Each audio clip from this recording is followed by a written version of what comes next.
Study IQ IAS, अब तैयारी हुई affordable. Hello and welcome everyone. स्वागत है आप सभी का आपके पसंदीदा प्लेटफॉर्म स्टडी IQ IAS में। दोस्तों, आज हम इस वीडियो के अंदर में कुरुक्षेत्र मैगजीन का एनालिसिस करने वाले हैं।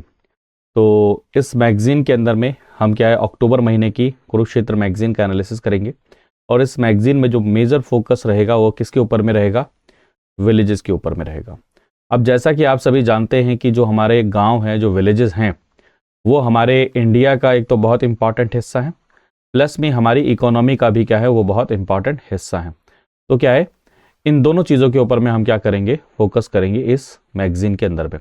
क्योंकि जो विलेजेस हैं वो ना सिर्फ क्लीन रहने चाहिए बल्कि ग्रीन भी रहने चाहिए। और ये दोनों चीज़ें अगर इंश्योर होंगी तो हमारे जो विलेजेस हैं वो सस्टेनेबल डेवलप कर पाएंगे। और सस्टेनेबल डेवलपमेंट डायरेक्टली क्या करेगा, लाइवलीहुड में भी बेनिफिट पहुंचाएगा एंड हमारे जो कहते हैं ना क्लाइमेट चेंज, इससे भी क्या फाइट करने में हेल्प करेगा। तो चलिए आगे बढ़ते हैं। और आगे बढ़ने से पहले दोस्तों, ये हमारा सक्सेस एंड प्रीलिम्स बैच जो कि आपका 4 दिसंबर से शुरू हो चुका है। इसमें सिर्फ और सिर्फ अभी पॉलिटी की एक ही क्लास हुई है, तो आप देर मत करिए। और मेरा एक सजेशन है कि आप इसको आज ही ज्वाइन करिए PRT लाइव कोड यूज करके। क्योंकि इस बैच में दोस्तों ना सिर्फ आपको पढ़ाया जाएगा, इसमें कंटेंट इस तरीके से डिज़ाइन किया गया है, जो जो सोर्सेज आपको पढ़ने हैं एक तो उनको एक ही जगह पर कंपाइल किया गया है, प्लस में कंटेंट के साथ में जो प्रीवियस ईयर क्वेश्चन है उसको भी क्या किया गया, इंटीग्रेट किया गया है। और ना सिर्फ प्रीवियस ईयर क्वेश्चन, उसी लेक्चर में वहां पर ही न्यूज़ में जो भी कंटेक्स्ट के कारण में क्या है, ये टॉपिक पर्टिकुलर टॉपिक न्यूज़ में है, वो भी डिस्कस किया जाएगा। यानी कि एक जो लेक्चर आप देख रहे होंगे, अगर वो एक टॉपिक आप पढ़ रहे हैं, उसके अंदर में स्टैटिक भी एंड करंट भी एंड प्रीवियस ईयर क्वेश्चन, ये तीनों चीज़ें क्या की जा रही हैं, कवर की जा रही हैं। चलिए, आपने पढ़ लिया। अब पढ़ने के बाद में जैसे ही लेक्चर खत्म होगा, आपको 50 क्वेश्चंस उस टॉपिक के रिगार्डिंग एक क्या दिया जाएगा, क्विज दिया जाएगा, एक टेस्ट दिया जाएगा। तो आप क्या करेंगे, उस टॉपिक को क्या करेंगे, पढ़ भी लेंगे। तो ये बहुत इंपॉर्टेंट क्या है, एक एस्पेक्ट है जिसके ऊपर में आप सभी को क्या है, ध्यान देना चाहिए। क्योंकि रिवीजन एक बहुत इंपॉर्टेंट हिस्सा है यूपीएससी की तैयारी का। और मेरे ख्याल में आप सभी को इसको डिले नहीं करना चाहिए। अभी सिर्फ एक ही क्लास हुई है, आज आप इसको ज्वाइन करिए PRT लाइव कोड यूज़ करके। दूसरा दोस्तों, टेस्ट सीरीज़ का बहुत इंपॉर्टेंट रोल होता है। आपने जो भी पढ़ा उसको रिवाइज करना, ये क्या हो जाता है, बहुत ज़्यादा ज़रूरी हो जाता है। अगर आपने जो भी पढ़ा और उसको रिवाइज नहीं करेंगे, उसको क्या करेंगे, टेस्ट नहीं लगाएंगे, तो जब एग्जाम हॉल के अंदर में जाएंगे तो बहुत सारी क्या होंगी, गलतियां होंगी, छोटी छोटी मिस्टेक्स होंगी। तो उन मिस्टेक्स को अवॉइड करने के लिए आपको एक क्वालिटी टेस्ट सीरीज फॉलो करनी चाहिए।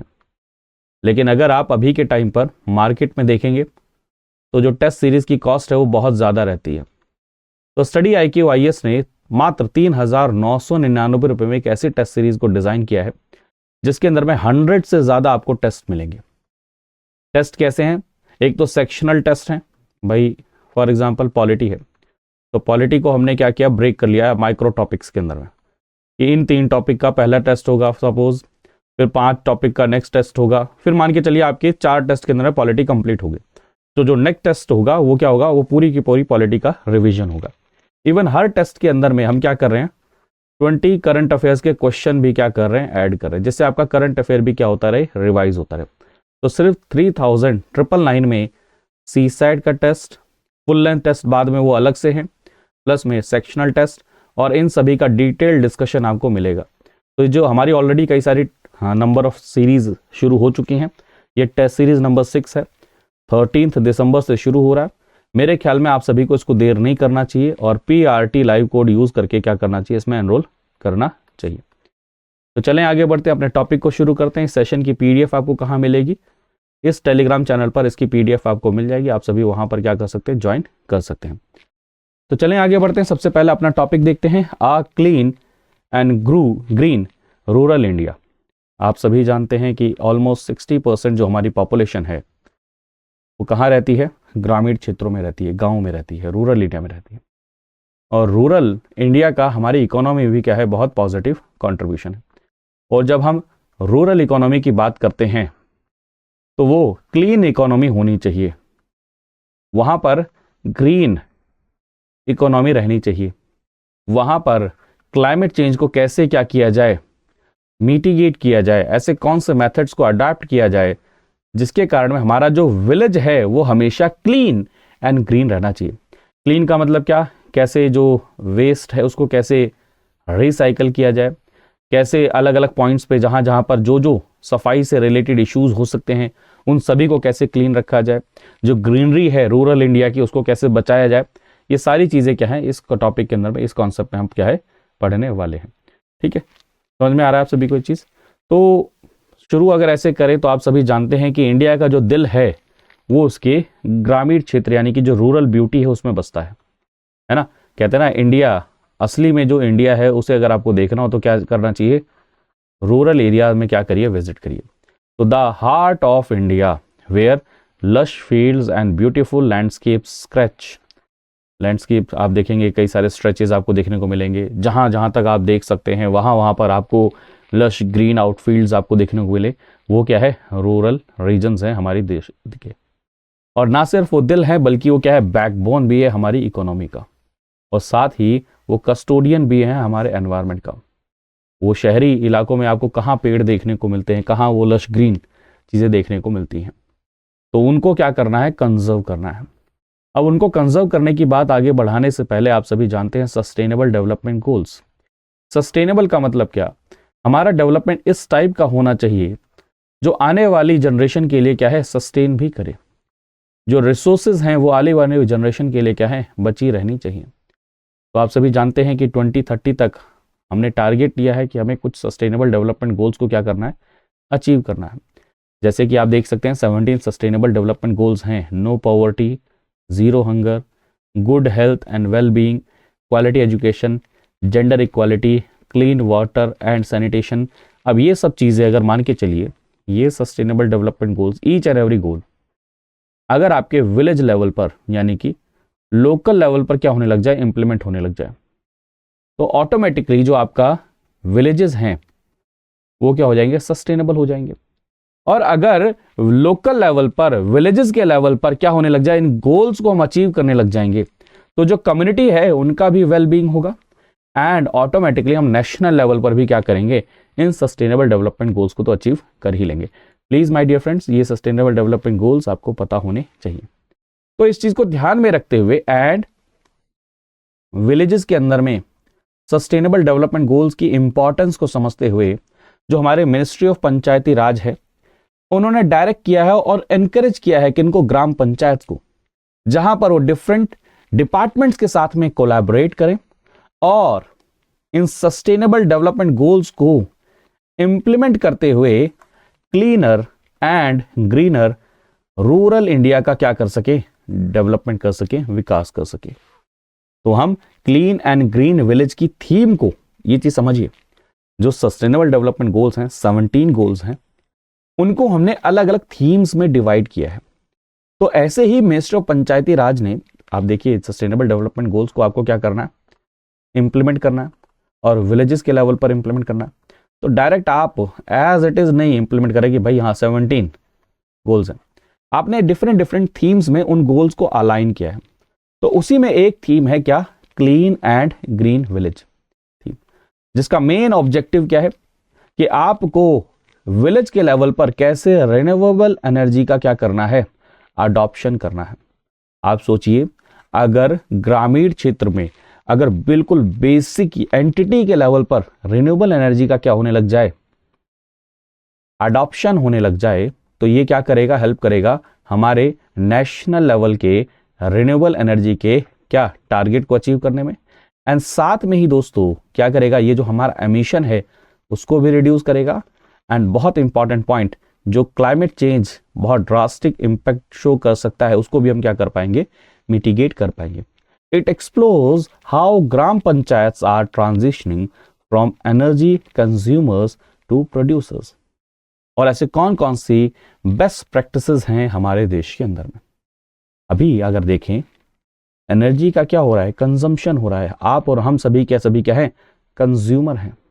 तो अगर ईच एंड एवरी विलेज ना सिर्फ अपने कंज्यूम करने के लिए जितनी एनर्जी चाहिए उनका क्या करते रहें, प्रोडक्शन करते रहें, बल्कि वो क्या करें, सरप्लस में एनर्जी क्या करें, प्रोड्यूस करें, तो वो नेट कंज्यूमर से क्या बन जाएं, नेट प्रोड्यूसर बन जाएं। तो ये हमारी इकोनॉमी के लिए, हमारे एनवायरनमेंट के लिए कितना बेनिफिशियल हो सकता है।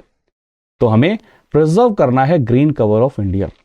बहुत ज़्यादा इंपॉर्टेंट है कि हम अपनी बायोडाइवर्सिटी को क्या करें, ग्रोथ के साथ में उसको भी क्या करें, सस्टेन करके रखें, उसको भी क्या करके रखें, होल्ड करके रखें। तो हमें ग्रीन कवर, अब आप सभी जानते हैं कि चाहे सस्टेनेबल डेवलपमेंट गोल्स हों, चाहे इंटरनेशनल लेवल पर गवर्नमेंट ऑफ इंडिया के द्वारा लिए गए प्लेजेस हों, उनके अंदर में हमेशा कहा गया कि हमें हमारा ग्रीन कवर क्या करना है, इंक्रीज करना है। एंड ग्रीन कवर काफ़ी सारे बेनिफिट्स पहुंचाता है। फॉर एग्जांपल आप सभी जानते हैं ग्रीन कवर रेन के लिए बेनिफिशियल है, आपका जो एमिशन है उसको सिंक करने में क्या है, बेनिफिशियल रहता है। ग्रीन कवर जो आपके क्लाइमेट चेंज के नेगेटिव इम्पैक्ट्स हैं, जैसे एक्सट्रीम वेदर इवेंट्स, आपका क्या नाम है, जो कहते हैं ना ड्रॉट होना, इवन अगर आप रूरल इंडिया में वो वाले इंडिया मतलब क्या ना रूरल एरिया में जाएं जो हिल स्टेशन है, तो वहाँ पर ये ग्रीन कवर लैंड को होल्ड करने में हेल्प करता है। तो ये ग्रीन कवर इन सब चीज़ों में भी क्या करेगा, हेल्पफुल रहेगा। ठीक है, तो जैसा कि मैंने आपको बताया कि रूरल इंडिया सोल है हमारे देश का, दिल है हमारे देश का।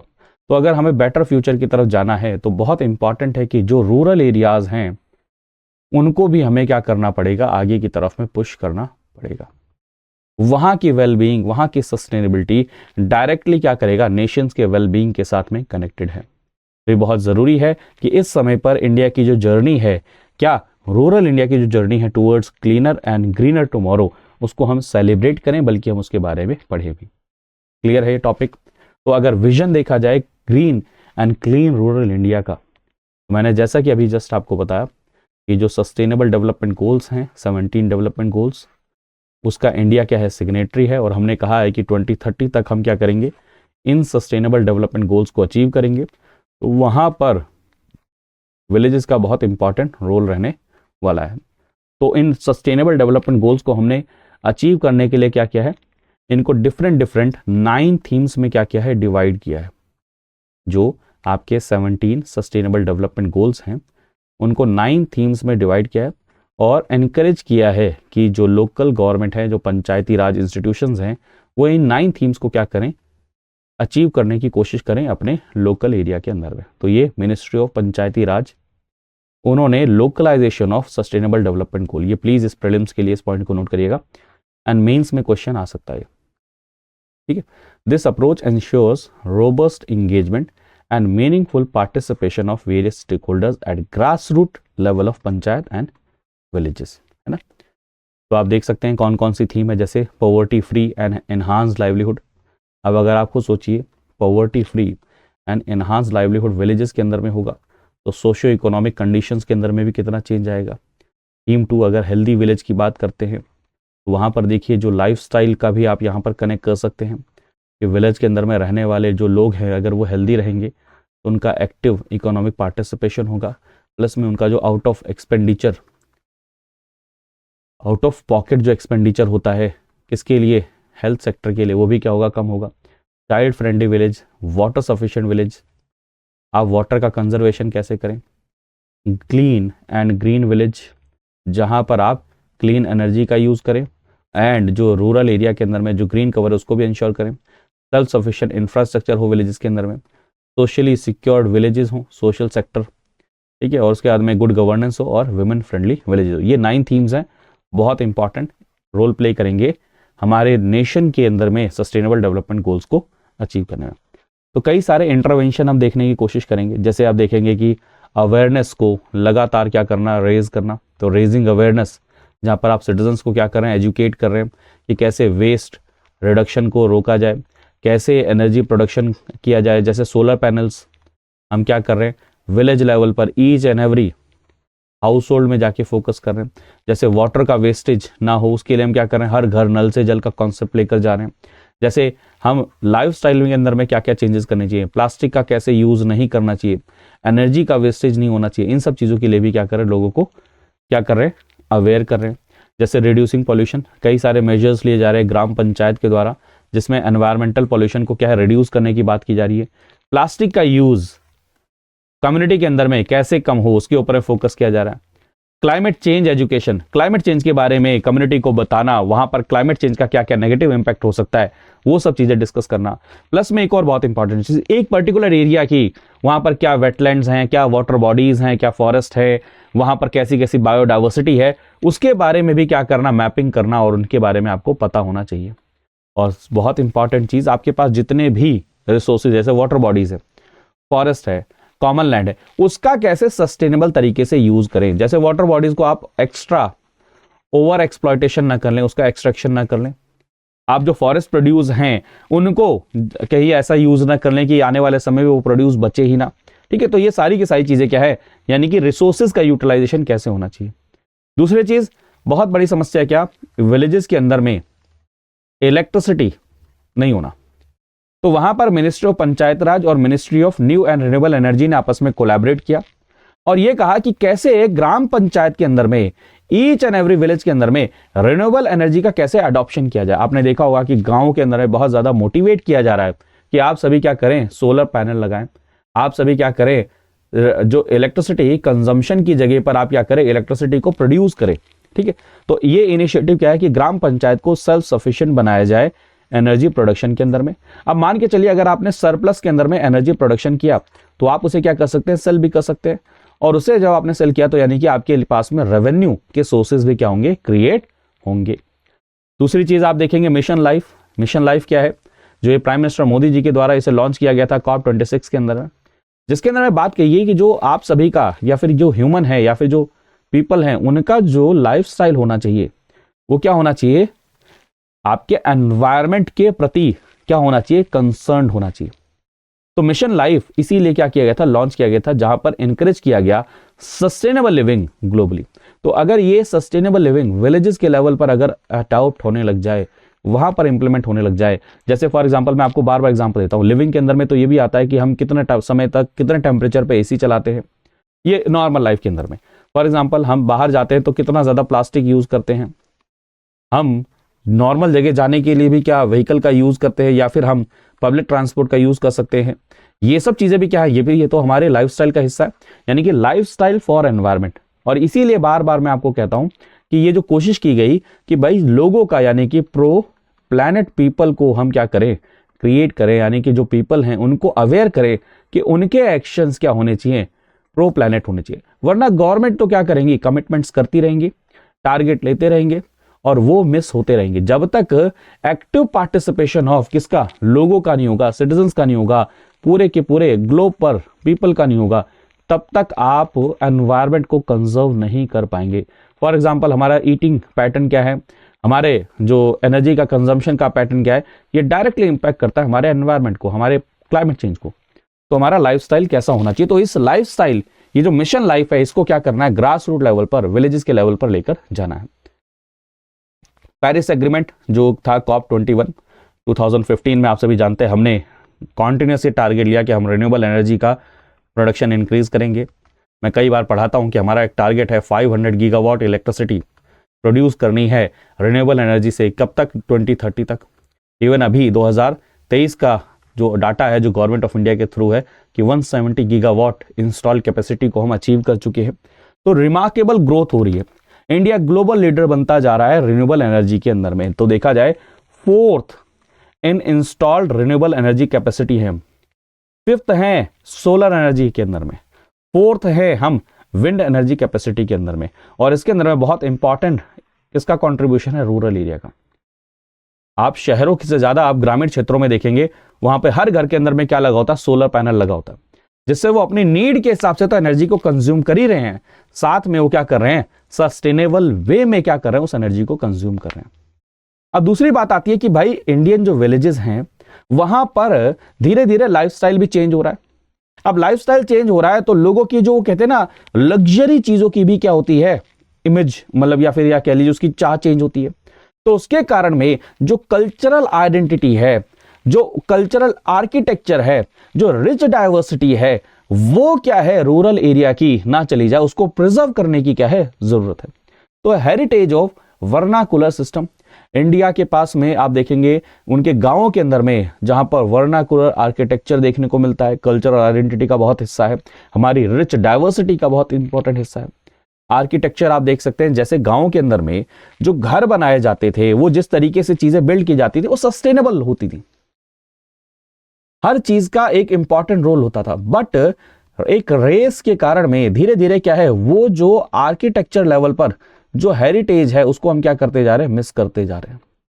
एक एक पर्टिकुलर विलेजेस का क्या होता था, एक पर्टिकुलर नीश होता था, ठीक है। तो ये चीजें बहुत इंपॉर्टेंट थी। इसी के कारण से क्या है, आपको ये आप देखेंगे कि अर्बन एरिया में चले जाएं, क्या ऐसा ग्रीनरी आपको देखने को मिलेगी? नहीं देखने को मिलेगी, जो आपको रूरल इंडिया में देखने को मिलेगी। लेकिन अब धीरे धीरे क्या हो रहा है, धीरे धीरे विलेजेस क्या है, वो विलेजेस में रहने वाले लोग वो क्या है, मॉडर्न इन्फ्लुएंस हो रहा है, उनके लाइफस्टाइल के अंदर में क्या हो रहा है, ऑल्टरेशन हो रहा है, विलेज लाइफ के अंदर में ऑल्टरेशन हो रहा है। धीरे धीरे जो ट्रेडिशनल एनवायरमेंट से रिलेटेड जो चीजें वहां पर डेवलप थी, वहां पर क्या हो रहा है, अर्बनाइजेशन हो रहा है धीरे धीरे। और ये क्या करेगा, ये नेगेटिव इंपैक्ट करेगा ईच एंड एवरी पर्सपेक्टिव में, जो कल्चरल हेरिटेज है उसके पर्सपेक्टिव में भी, एनवायरमेंटल हेरिटेज है उसके पर्सपेक्टिव में भी, आर्किटेक्चरल हेरिटेज है उसके पर्सपेक्टिव में भी। तो ये हमें अवेयरनेस फैलाने की भी जरूरत है ग्रामीण क्षेत्रों के अंदर में, कि क्या आपको इसकी जरूरत है या नहीं। आप जो चीज चाह रहे हैं, जिसमें रह रहे हैं, उसमें बहुत डिफरेंस है। आप किसी भी अर्बन एरिया में चले जाइए तो वो हमेशा डिमांड करेंगे जो चीज आपके पास में ऑलरेडी है, बट रूरल इंडिया में वो डिमांड करेंगे अर्बन एरिया में जो चीज है। जैसे मैं एग्जांपल बताता हूँ, नीड के हिसाब से मैं किसी एक गांव में गया तो वहां पर मैंने देखा कि वहां पर पानी की जो बॉटल्स होती हैं, जो आरओ का पानी होता है, हर एक घर के अंदर में पानी यूज किया जाता। तो मैंने वहां पे किसी से पूछा कि यहाँ पर पानी तो मीठा पानी होता था पीने के लिए, तो वहां पर पता आपको वो टीडीएस जब चेक किया गया तो जो पानी अभी भी ग्राउंड वाटर से आ रहा था वो अभी भी पीने लायक था, और बल्कि अच्छा पीने लायक था, टीडीएस बहुत कम था और मीठा पानी था। बट क्योंकि शहरों के अंदर में आरओ वाला पानी यूज किया जाता है, तो एक दो कोई गए होंगे, उन्होंने कहा भाई साहब हम भी ये पिएंगे, तो वहां पर किसी ने अपना सेटअप लगा लिया और वहां पर क्या हो रहा है, पानी हो रहा है। तो क्या उसकी नीड है? जैसे फॉर एग्जांपल एक और चीज लेंगे कि ग्रामीण क्षेत्र के अंदर में अभी इतनी गर्मी नहीं है क्योंकि कंक्रीट नहीं है, अब धीरे धीरे इंफ्रास्ट्रक्चर वहां का भी चेंज हो रहा है। लेकिन देखा देखी में कि भाई हम किसी से कम नहीं है, वो वाला कॉन्सेप्ट के कारण में क्या हो रहा है, एसी लगाना। आप सोचिए ग्रामीण क्षेत्र में एसी लगाना, तो वो क्या करेगा, धीरे धीरे क्या करेगा, वहां के एनवायरनमेंट को भी क्या करेगा, हॉट करता जाएगा। तो ये भी चीजें क्या हो रही है, इन्फ्लुएंस हो रहा है। तो ये विलेज का जो कल्चर है उसके लिए बहुत क्या है, इंपॉर्टेंट ये थ्रेट है। लाइफस्टाइल चेंज हो रहा है, धीरे धीरे स्ट्रीट्स कंक्रीट की बनती जा रही हैं, बड़े बड़े वो बन रहे हैं, वहां पर गार्डन का और जो ग्रीन के स्पेसिस हैं लगातार खत्म होते जा रहे हैं। तो ये आने वाले समय में क्या करेगा, थ्रेट करेगा ट्रेडिशनल विलेज कॉन्सेप्ट को। तो इसके लिए भी हमें लार्ज स्केल पर क्या है, अवेयरनेस प्रोग्राम चलाने की जरूरत है और उसको इंप्लीमेंट करने की भी जरूरत है। ठीक है, ग्रीन कवर क्यों इंपॉर्टेंट है, उसका प्रिजर्वेशन क्यों होना चाहिए, कैसे हमें उसे टारगेट करना चाहिए। इवन ये जो अवेयरनेस कैंपेन है ये आपके ऑल एज ग्रुप को काउंटर करने चाहिए। ऑल एज ग्रुप के अंदर में अवेयरनेस प्रोग्राम हमें पहुंचाना पड़ेगा। जो कल्चरल बॉन्ड है, जो ट्रेडिशनल नॉलेज है, वो बहुत इंपॉर्टेंट टूल प्ले कर सकता है, रोल प्ले कर सकता है इस कंजर्वेशन एफर्ट के अंदर में। समझ रहे हैं इस चीज को?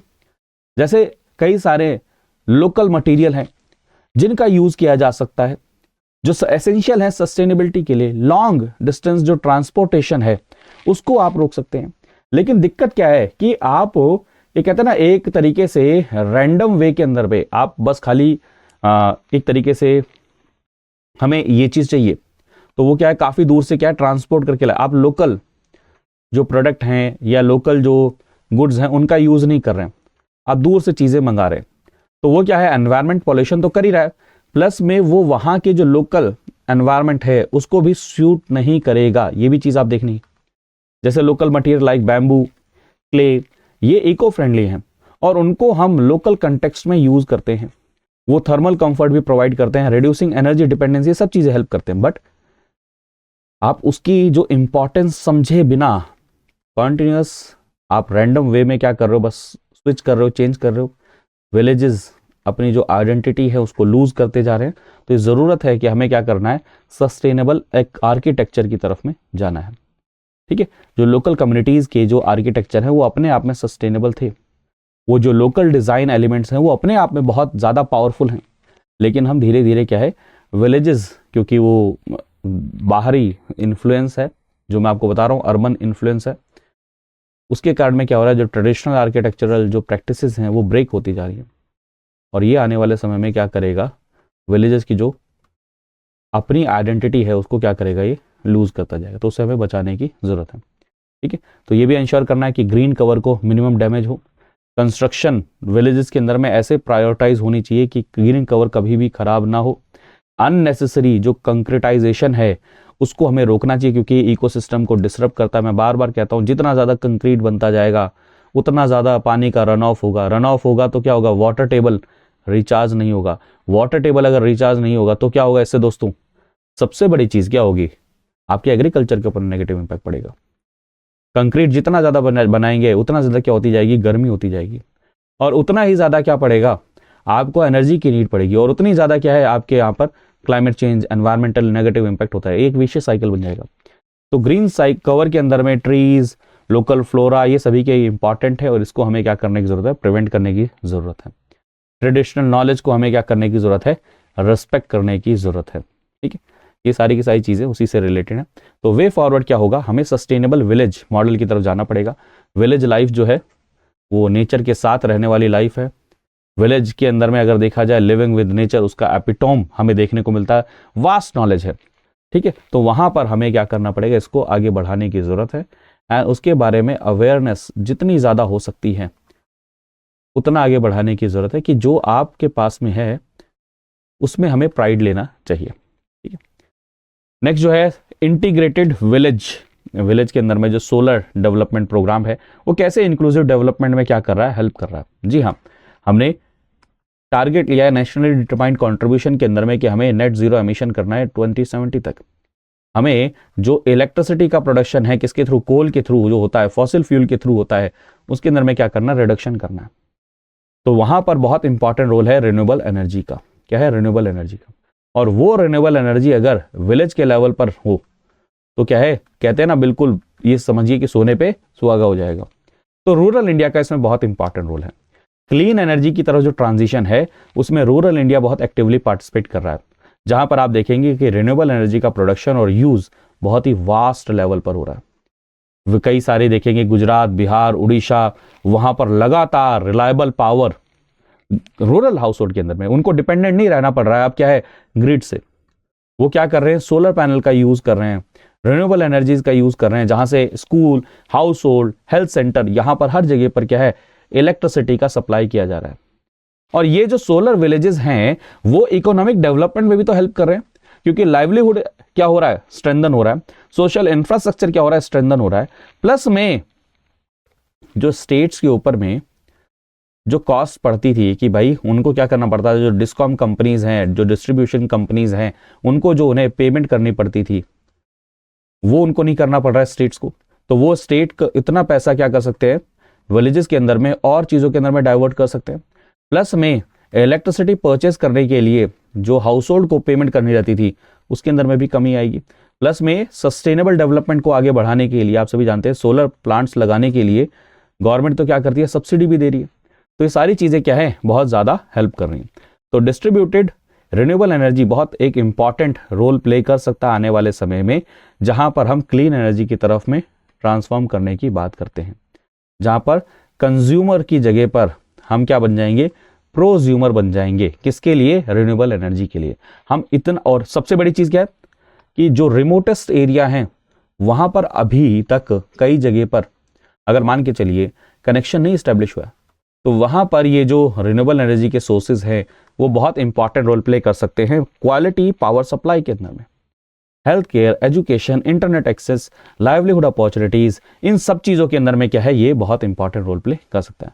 तो गवर्नमेंट ऑफ इंडिया ने बहुत सारे इनिशिएटिव्स लिए हैं। जैसे आप देखेंगे कि गवर्नमेंट ऑफ इंडिया की तरफ से ministry of new and renewable energy वो कैपिटल सब्सिडीज देते हैं, रूफटॉप सोलर प्लांट्स लगाने की कहते हैं। इवन अलग अलग जो गवर्नमेंट के सेक्टर्स हैं, इवन जो अलग अलग एंटिटीज़ हैं, वहाँ पर भी छतों पर क्या किया जा रहा है, सोलर पैनल लगाए जा रहे हैं। वहाँ पर जो स्ट्रीट लाइट है विलेजेस के अंदर में उनको भी सोलर लाइट से कनेक्ट किया जा रहा है।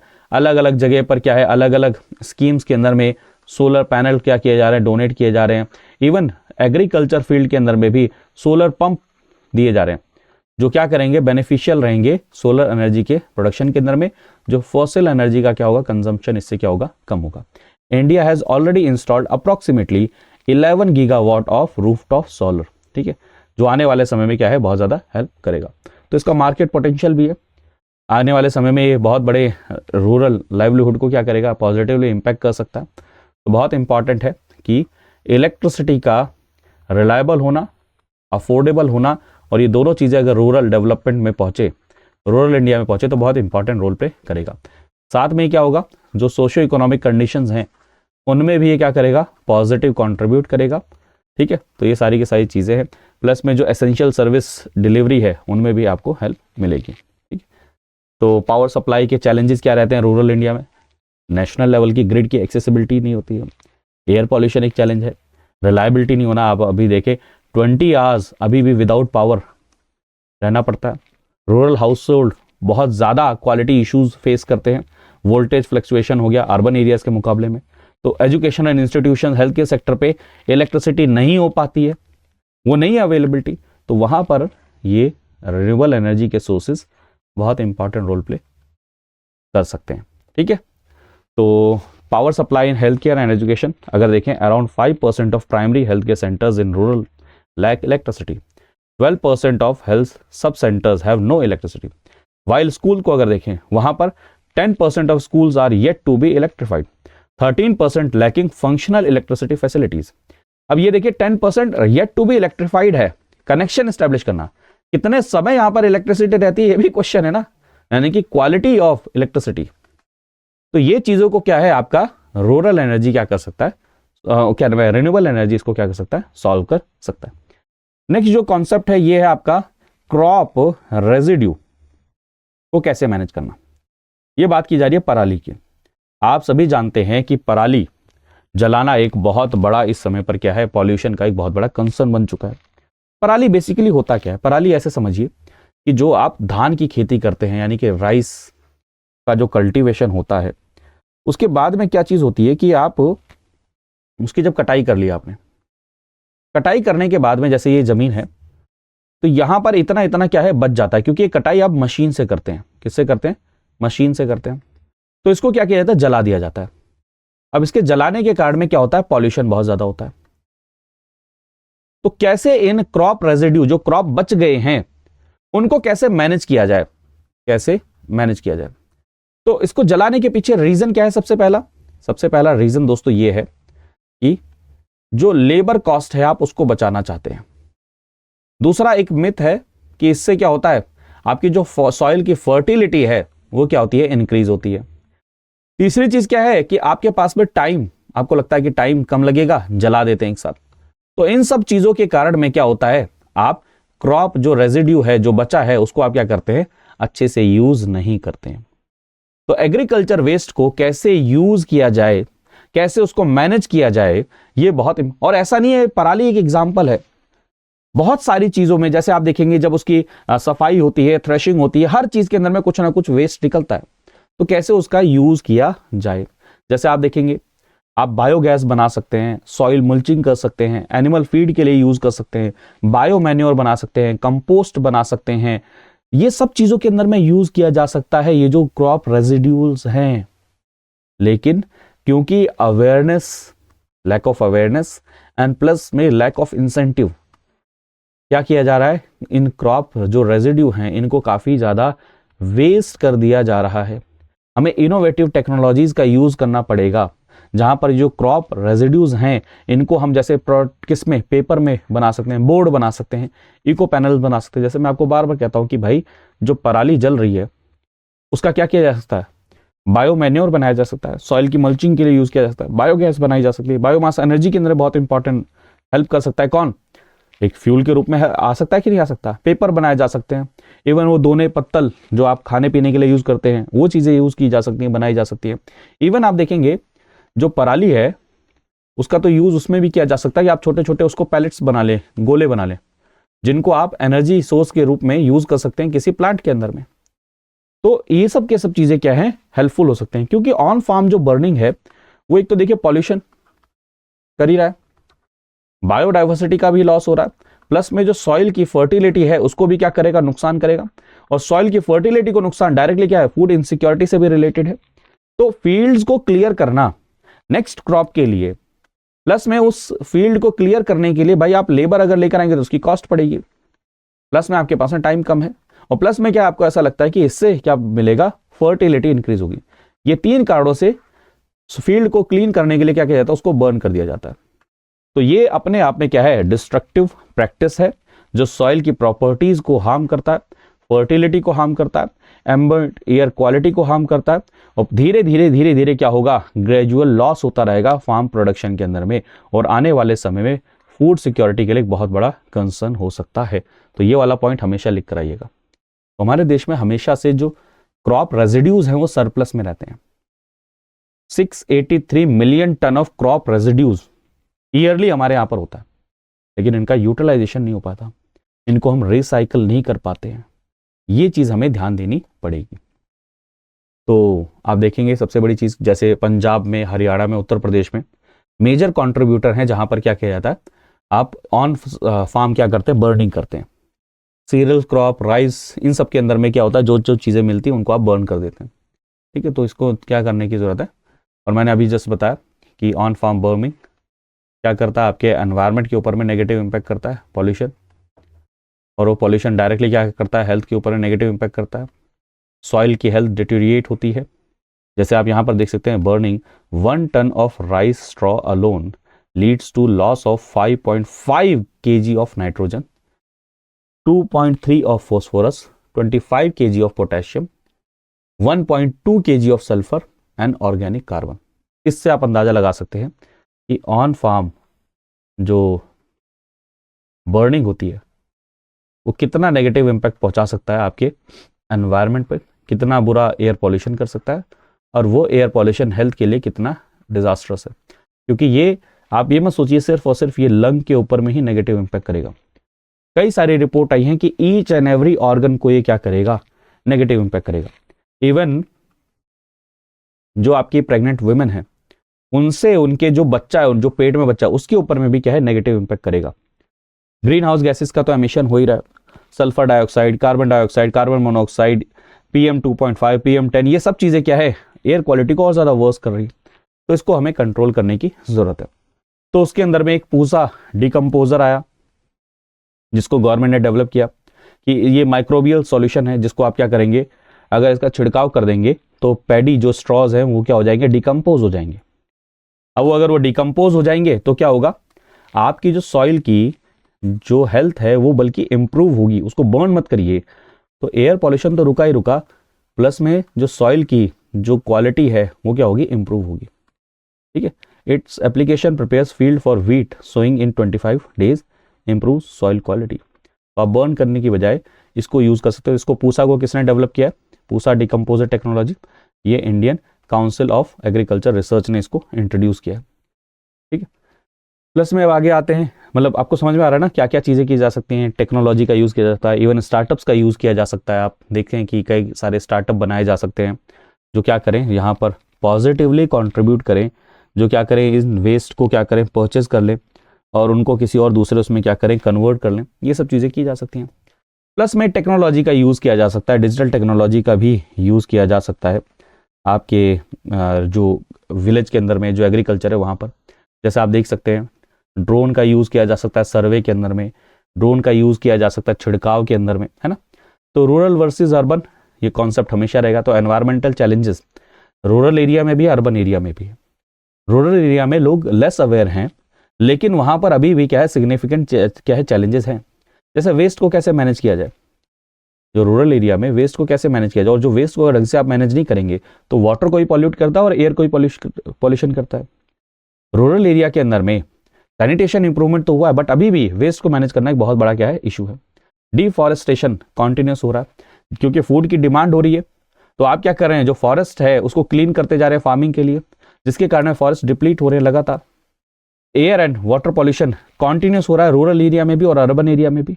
वाटर पॉल्यूशन क्योंकि पुअर सैनिटेशन टेक्निक है, सीवेज वहाँ पर नहीं है, सीवेज कनेक्शन इतना बेहतर नहीं है।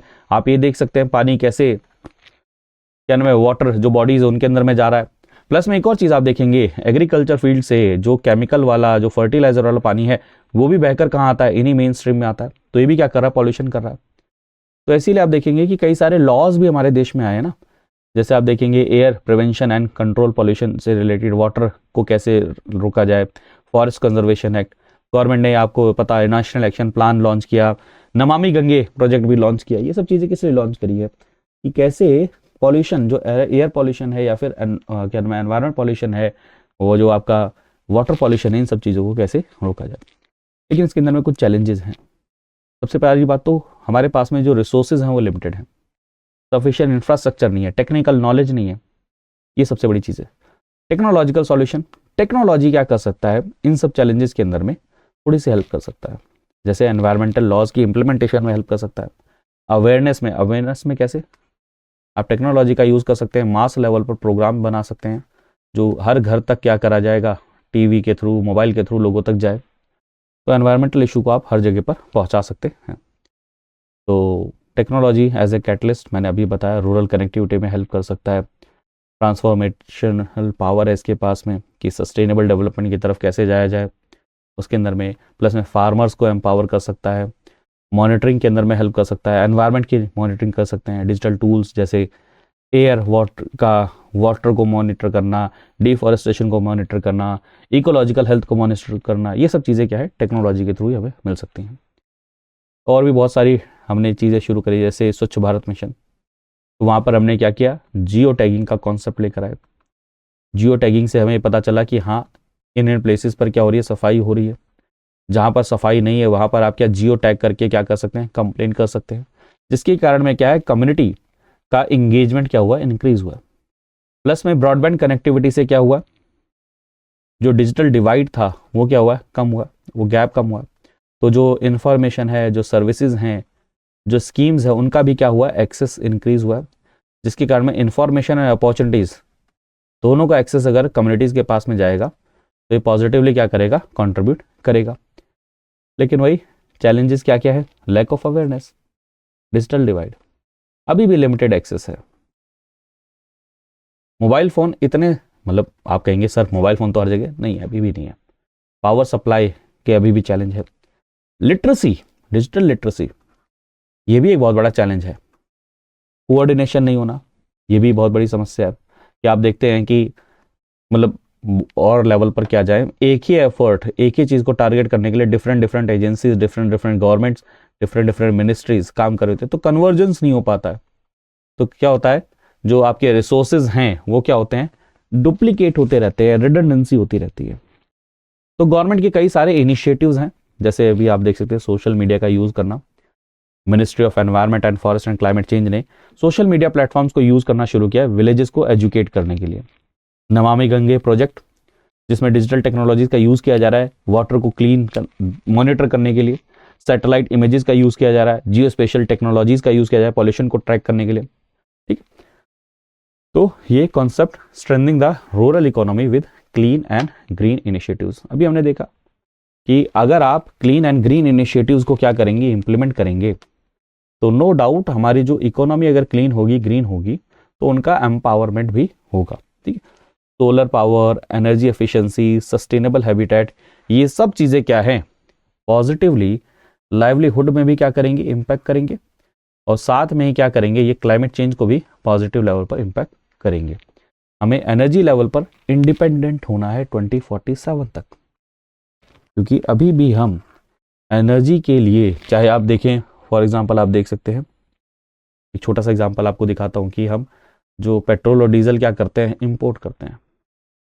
तो उसकी जगह अगर हम इलेक्ट्रिक व्हीकल यूज़ करना शुरू करें तो हम क्या होंगे, एनर्जी के लेवल पर इंडिपेंडेंट होना शुरू करेंगे। कोल बेस्ड अगर इलेक्ट्रिसिटी हम यूज़ करते हैं तो कोयला हमें इंपोर्ट करना पड़ता है।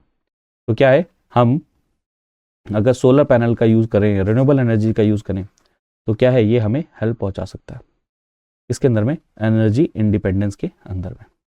ठीक है, प्लस में हमारे पास में बहुत सब कुछ है। तो कुछ कुछ ग्लोबल लेवल पर भी चैलेंजेस है। ग्लोबल डिस्पैरिटी, तो वर्ल्ड बैंक की एक रिपोर्ट है बियॉन्ड द गैप रिपोर्ट, जो क्या हाईलाइट करता है कि 940 मिलियन लोग हैं जिनके पास में अभी इलेक्ट्रिसिटी नहीं है। 663 मिलियन लोग हैं लैक इम्प्रूव ड्रिंकिंग वाटर। तो इसमें अगर आप इन सब चीज़ों को, यानी कि ड्रिंकिंग वाटर हो या फिर आपका इलेक्ट्रिसिटी कनेक्शन हो, इसको अगर आप क्या करेंगे, बेहतर तरीके से विलेजेस के अंदर में इंप्रूव कराना शुरू कर दें, तो ये अपने आप में सस्टेनेबल डेवलपमेंट का बहुत इंपॉर्टेंट हिस्सा है। ठीक है, और ग्रीन डेवलपमेंट इनिशिएटिव्स तो हैं ही। ठीक है, ग्रीन टेक्नोलॉजी, ग्रीन टेक्नोलॉजी क्या है? जहाँ पर आप देखेंगे over a quarter of world's population relies on forest for their livelihood. 1.2 billion people in tropical countries वो नेचर के ऊपर में डिपेंड करते हैं अपनी एसेंशियल रिक्वायरमेंट के लिए। तो इंडिया ने इन चीज़ों को रिकॉग्नाइज किया है और इन चैलेंजेस को एड्रेस करने के लिए हम काफ़ी सारी चीज़ें कर रहे हैं।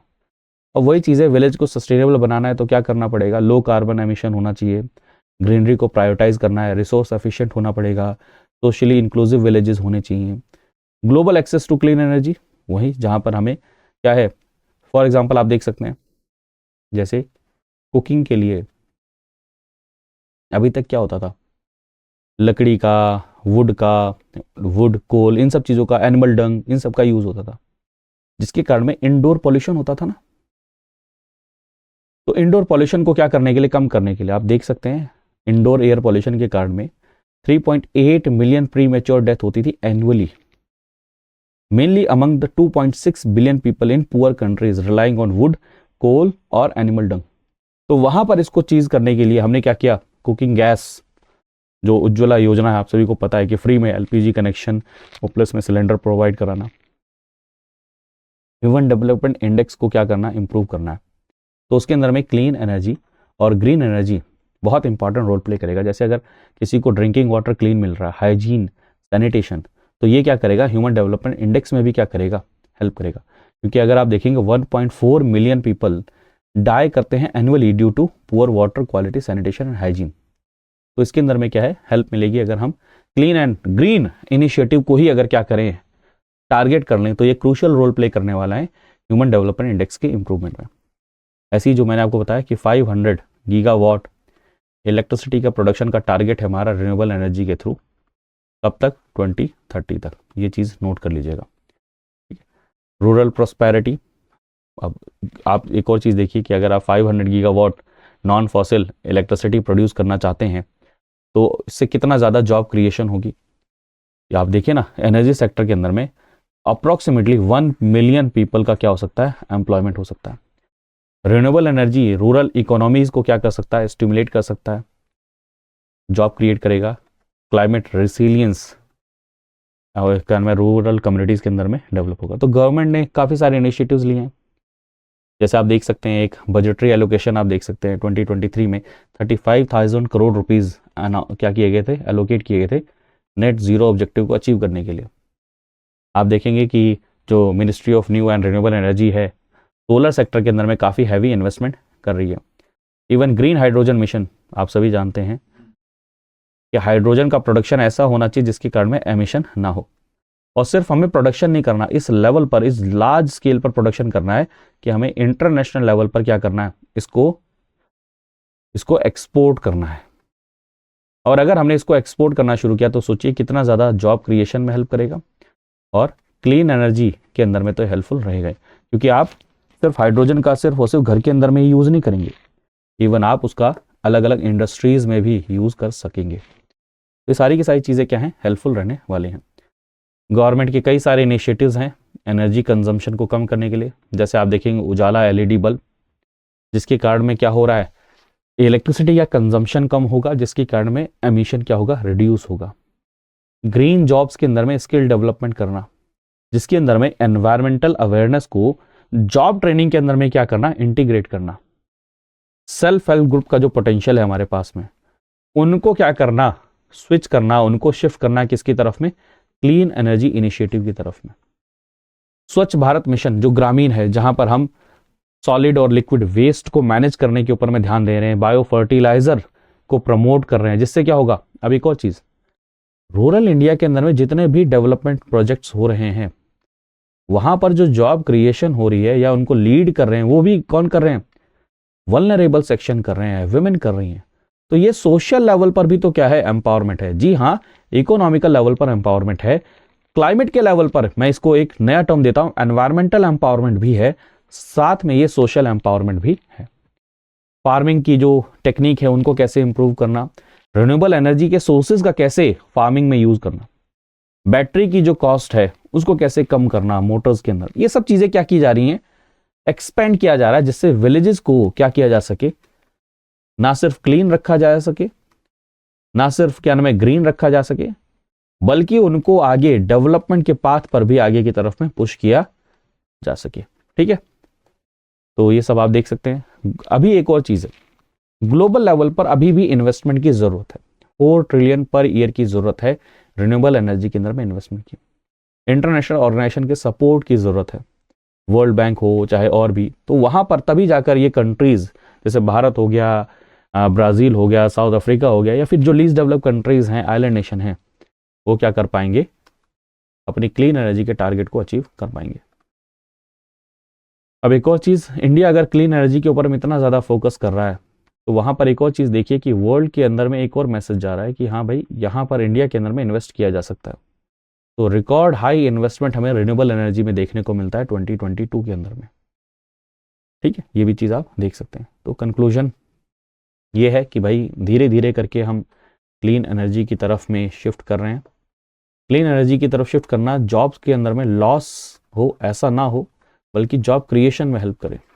तो उसके अंदर में रूरल इकोनॉमी बहुत इंपॉर्टेंट रोल प्ले कर सकता है, रूरल इंडिया बहुत इंपॉर्टेंट रोल प्ले कर सकता है, क्योंकि वो सबसे ग्रास रूट लेवल है। वहाँ पर अगर हम ये दोनों चीज़ें क्या करेंगे, एड्रेस करेंगे, ग्रीन वाला भी और क्लीन वाला भी, तो ये क्या करेगा, जो वहाँ पर रह रहे लोग हैं उनको डायरेक्टली क्या करेगा, पॉजिटिव वे में इम्पैक्ट करेगा। ना सिर्फ उनके लिए हेल्थ के लेवल पर बेनिफिशियल रहेगा, बल्कि उनके लिए एजुकेशन के लेवल पर बेनिफिशियल रहेगा। अभी हमने सस्टेनेबल सोलर पावर प्लांट्स को देखा कि कितना ज़्यादा बेनिफिशियल हो सकता है। और साथ में ही आप देखेंगे कि climate change, environment, job creation, livelihood, इन सब चीज़ों के लिए क्या रहेगा, बेनिफिशियल रहेगा। तो आई होप आप सभी ने इस टॉपिक से 4-5 पॉइंट निकाल लीजिएगा, एग्जाम में आ सकता है। और आगे बढ़ते हैं। और ये दोस्तों SIP का बैच है, आप इसको ज्वाइन करिए। 7,499 रुपये में बैच अवेलेबल है। कोड सिर्फ आपको PRT लाइव ही यूज़ करना है। ऐसी दोस्तों हमारी टेस्ट सीरीज़ है, 3,999 रुपये में अवेलेबल है। इसको भी आप ज्वाइन कर सकते हैं PRT लाइव कोड यूज़ करके, और ये यहाँ पर आपको PDF मिल जाएगी। तो मिलते हैं अगले सेशन में, तब तक अपना ध्यान रखिए, मुस्कुराते रहिए, पढ़ते रहिए। बाय बाय, टेक केयर दोस्तों, जय हिंद। स्टडी IQ IAS, अब तैयारी हुई अफोर्डेबल।